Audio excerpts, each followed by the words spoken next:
The next day, Dad left for his duty, and I decided to visit Mom instead of going to school.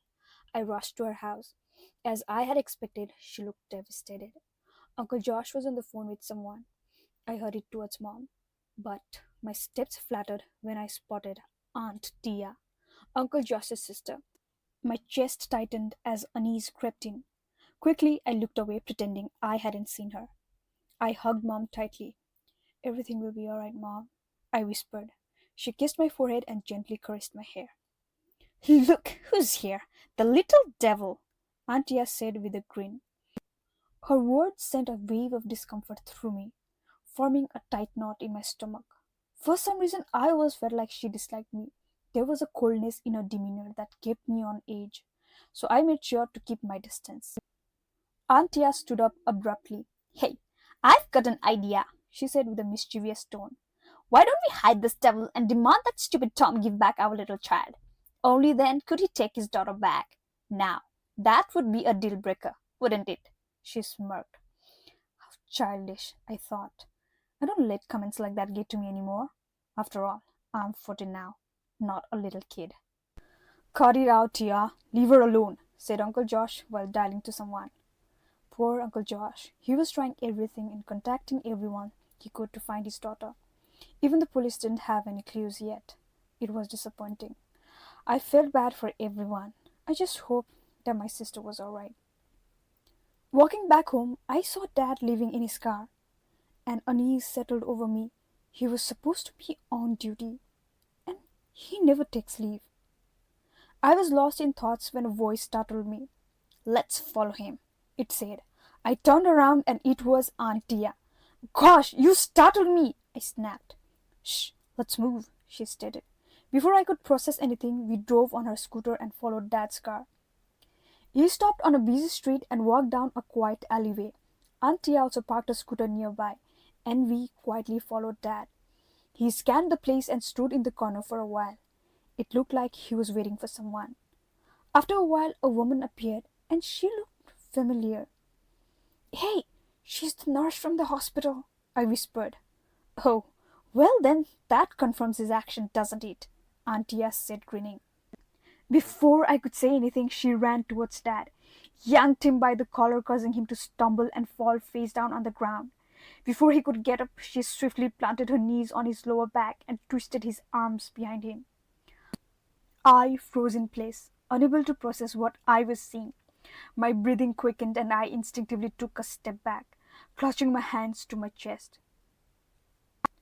Dad struggled for a moment, trying to crane his neck to see her face. When he finally catched a glimpse, his eyes widened in disbelief. "You? Surprised to see me? You fat ass! I knew you were up to something. Now spill out everything and tell me where the baby is," she demanded, tightening her grip. "Get off me, you freak!" Dad squeaked with annoyance. Then he pushed himself up, shaking her off his back, dusting himself off.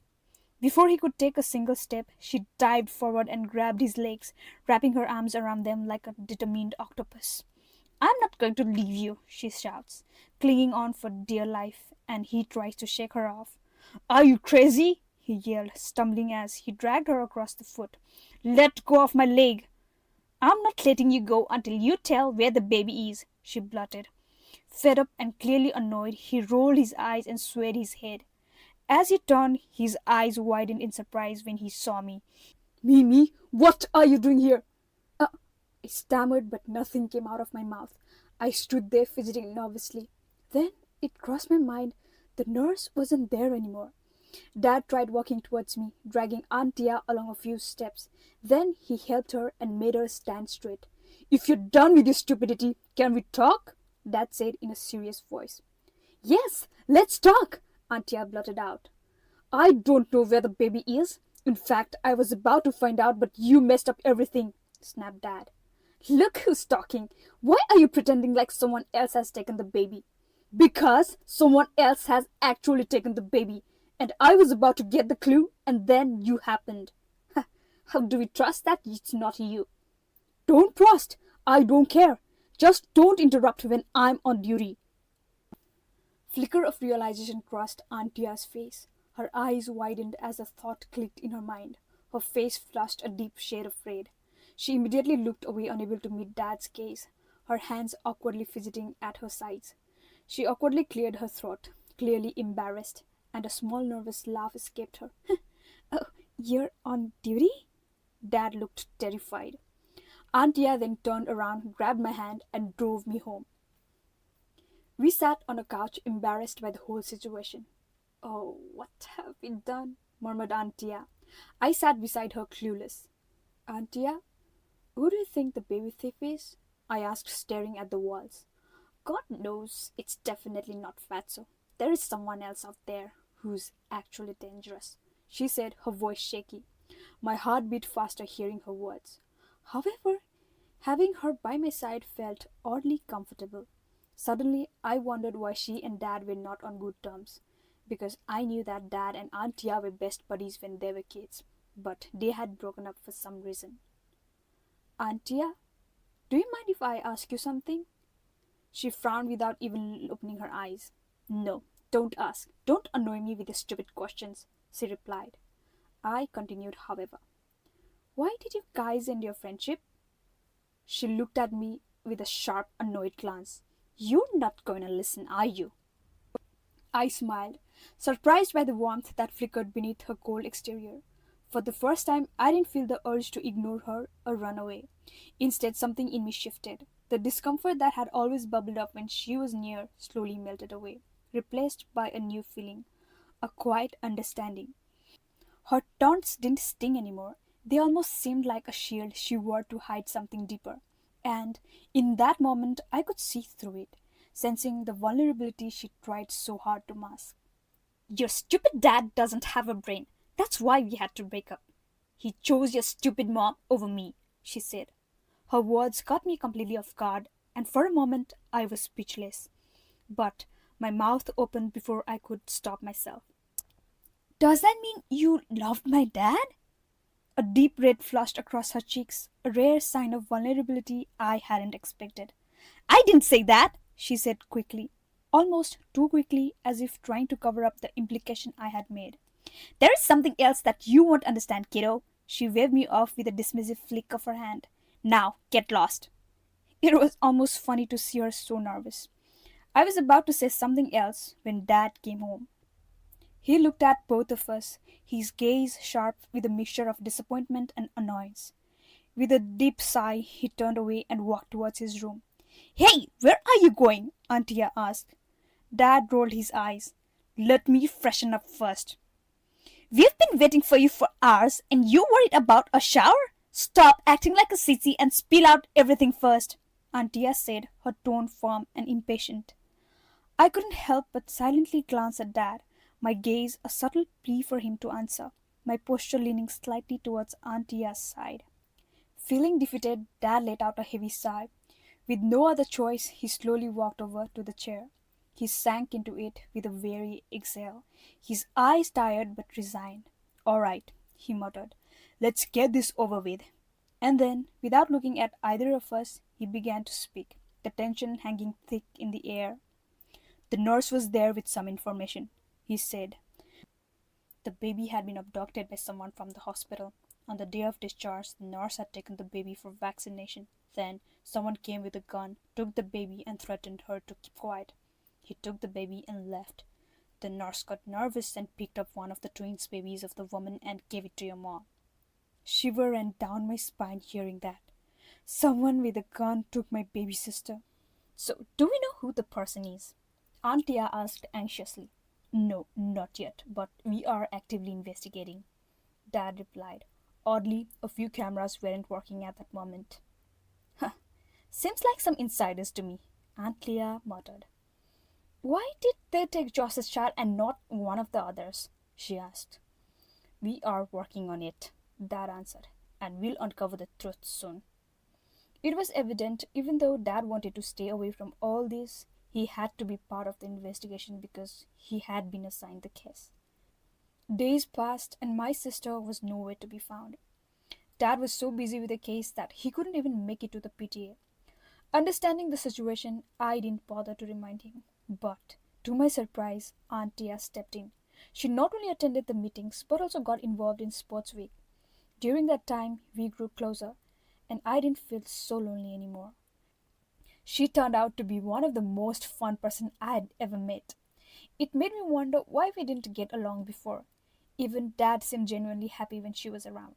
But what Dad didn't know was that she was secretly conducting her own investigation. She wasn't happy with the pace of the police effort. She refused to sit back and wait for the baby to be found. After all, she was Aunt Tia. In her eyes, the police weren't doing enough and were simply wasting time. But that wasn't true. Dad was putting in extra hours on the case, barely ever at home. Things weren't looking good at Uncle Josh's place either. Mom and Uncle Josh were emotionally drained and completely devastated with each passing day. The situation was taking its toll on everyone. I couldn't concentrate on my studies either.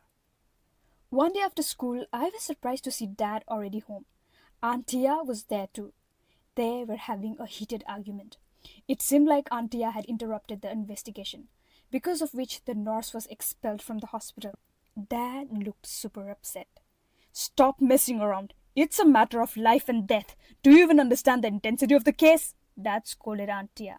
Then buckle up! Why is it taking so long for you to find the baby? Can't you see how devastated her parents are? When will you find her? After she graduates? Or maybe you're doing it on purpose to take revenge on my brother, she blurted out. Dad clenched his fist, his face flushed with anger. Without another word, he stormed off to his room, slamming the door behind him. Yes, keep doing that, Antia shouted, her voice dripping with frustration. She brushed past me and walked out as well. It was heartbreaking to watch everything crumble around me. Sunday morning, we were having breakfast when I suddenly heard a loud thud beside me. My heart nearly stopped when I turned and saw Mom lying unconscious on the floor. Uncle Josh stumbled toward her, quickly picking her up in a panic. Everything around me started to blur. I felt weightless, as if I were floating. The noise around me faded into the distance. By the time I came back to my senses, we were already at the hospital. We sat in the waiting room, anxiety thick in the air. Uncle Josh was beside me, constantly shaking his legs. He looked scared and lost, making my stomach lurch. My heart pounded and my ears buzzed. I had no idea how long we waited, but eventually the doctor arrived with an update. Mom was okay. She had fainted due to poor nutrition and lack of sleep, which had caused a drastic drop in her blood pressure. The doctor assured us that she could be discharged the same day once all her tests could come back clear. I let out a deep breath of relief. Uncle Josh slumped into his chair, covering his face with his hands, looking relieved too. We then sat beside Mom's bed, waiting for her to wake up. After what felt like an endless hour, she finally opened her eyes. I rushed to her side, gently holding her hand. Mom, how are you feeling now? I asked softly.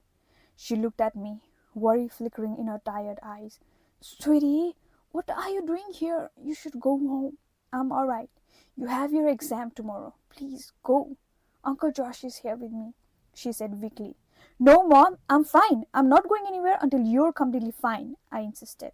She frowned slightly, but she was too weak to argue, though I knew she wasn't happy about it. She simply closed her eyes and drifted back to sleep. Uncle Josh tucked her blanket in place and sat beside her, gently patting her head. Mom looked frail and pale, and for the first time, Uncle Josh looked different too. The man, who was always so bright and full of life, seemed worn down. His sunken eyes, unshaven stubble, and noticeable weight loss made him look much older and weaker than before. I couldn't bear to sit there any longer, watching them in silence, so I stepped out into the hospital's backyard to get some fresh air. The area was spacious and park-like, designed for patients and visitors, a thoughtful touch. I settled on a chair beneath a massive tree, sipping the water I had brought. Suddenly, a wave of emotion crashed over me, making my chest tighten. My heart ached. I wrapped my arms around my legs, pulling my knees close to my chest, as if that could make the pain go away. But the image of Mom and my sister kept flashing in my head, suffocating me even more. I couldn't hold it any longer. Tears spilled down my cheeks, and I wept, my shoulders shaking. Just then, a gentle hand rested on my shoulder. I turned around startled. It was Miss Sarah, Mom's obstetrician. Are you okay, Mimi? She asked softly. I wanted to say yes, but all I could do was sob. She sat beside me and pulled me into her arms. The warmth of her embrace felt genuine, easing my discomfort just a little. It's okay, sweetie, she murmured, gently patting my back. After sitting like that for a few minutes, we both headed back to see Mom. Dr. Sarah went straight to her bedside, her eyes widening at Mom's frail appearance. God, Julie, you have lost so much weight, she said, concern evident in her voice. Mom gave her a small smile. I'm okay, Dr. Sarah. It's just low blood pressure.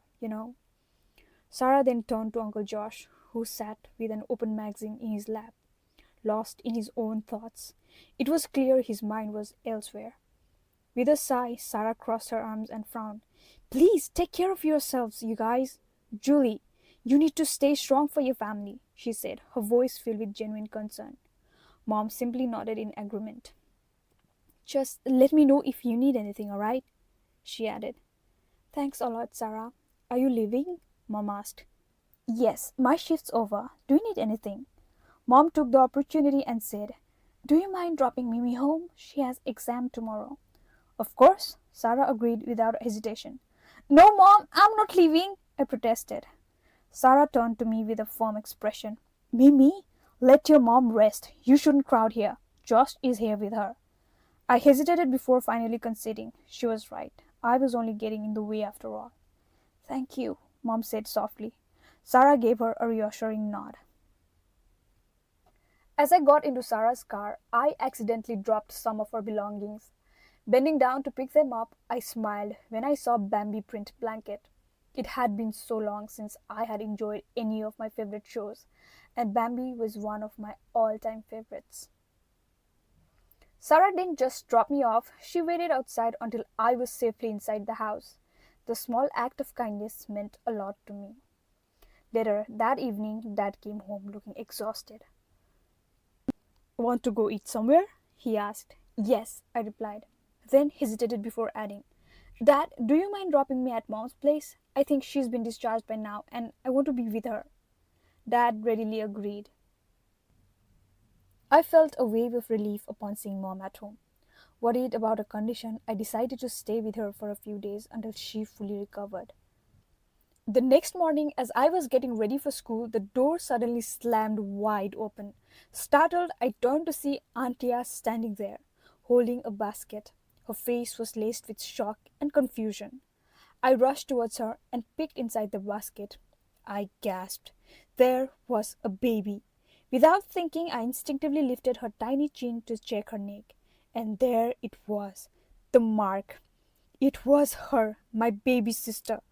A rush of emotions overwhelmed me, and I couldn't hold back my tears. Mom! It's her! I cried out. Mom, still weak, hurried over as best as she could. The moment she saw the baby, tears streamed down her face. She gently lifted her from the basket and clutched her tightly against her chest, sobbing. I turned to Auntia. Her expression mirrored mine, pure shock and disbelief. I was out for a jog and barely noticed the basket by the front door, she explained, shaking her head. But when I came back, curiosity got the better of me, and I decided to check. Finding a baby inside sent a jolt through me. She exhaled deeply, then shrugged, brushing off the strangeness of the situation. Well, whatever, the important thing is she is here now, safe and sound. Uncle Josh suddenly burst into tears at the sight of his baby.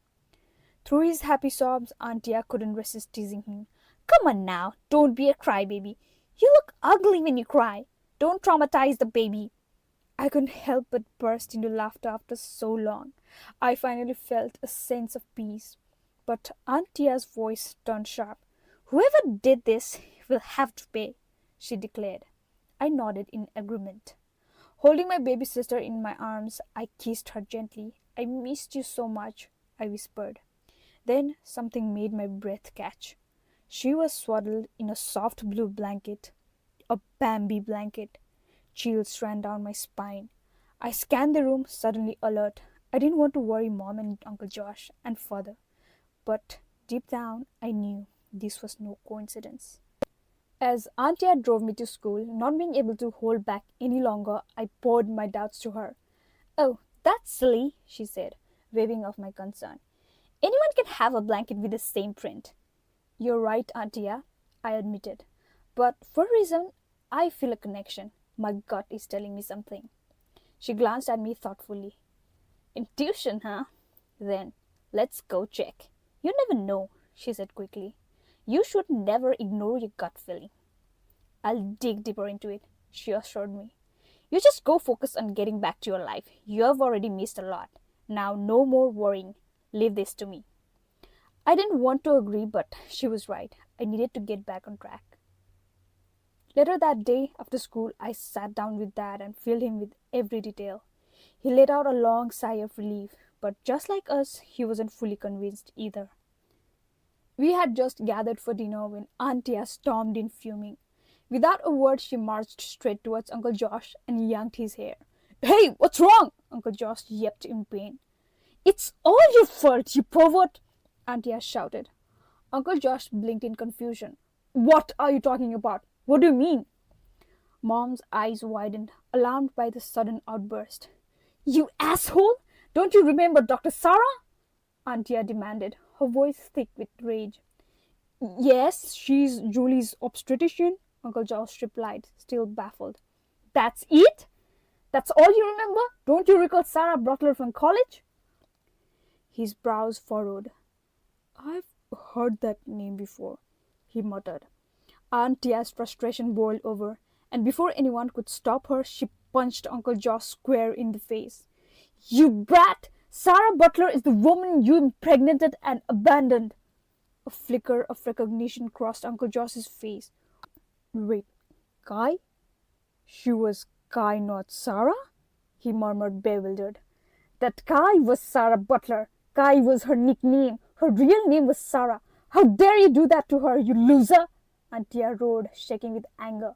She had to go through an abortion all by herself. Do you have any idea how that ruined her life forever?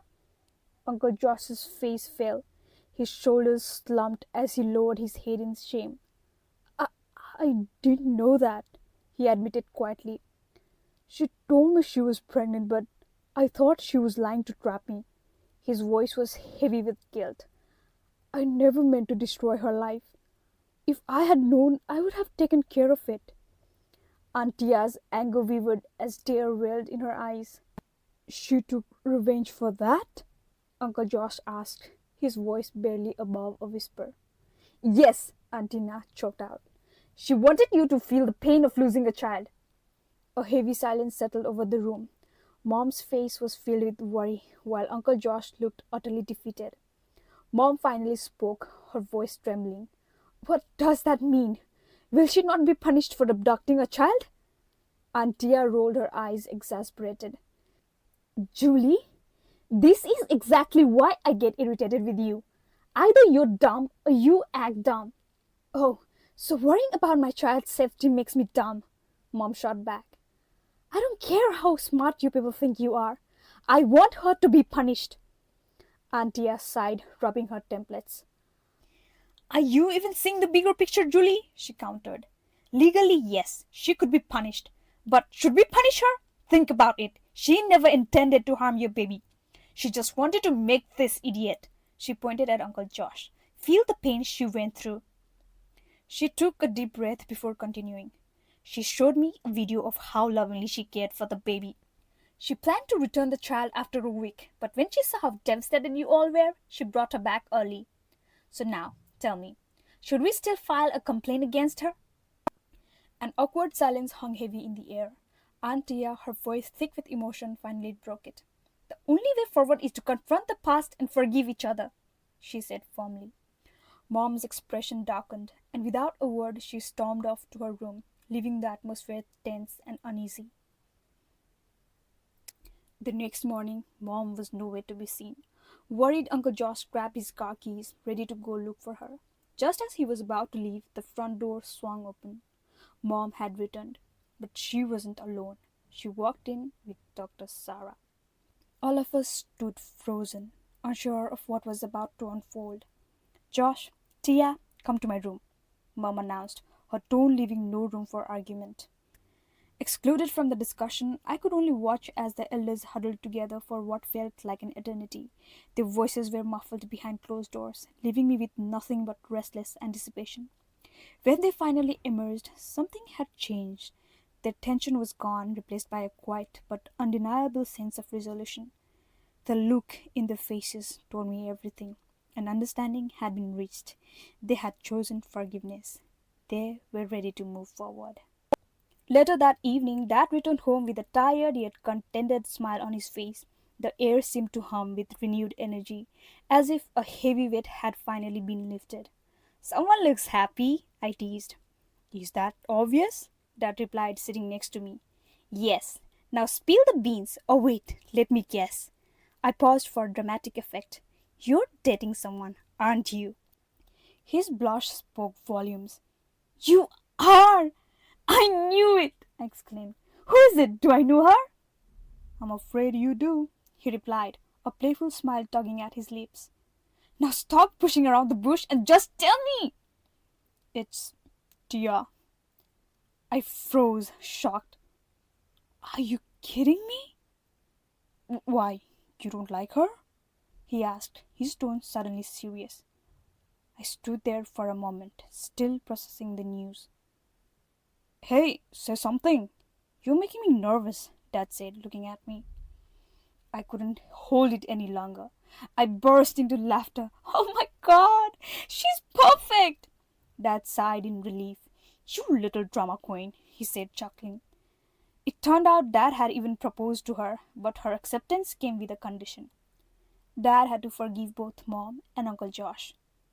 So, what do you think? Are you ready for a new start, Dad? I asked nervously. He nodded, his eyes filled with determination. I jumped in excitement. That's amazing, Dad! I'm so happy for you both! I hugged him tightly, and we both laughed. Sunday evening, Dad and I arrived at the restaurant. Mom, Aunt Tia, and Uncle Josh were already there. As soon as Uncle Josh saw us, he stood and nervously approached Dad. They locked eyes for a moment before Dad pulled him into a tight embrace. Uncle Josh broke down in tears, and I felt a lump form in my throat as I watched this moment unfold.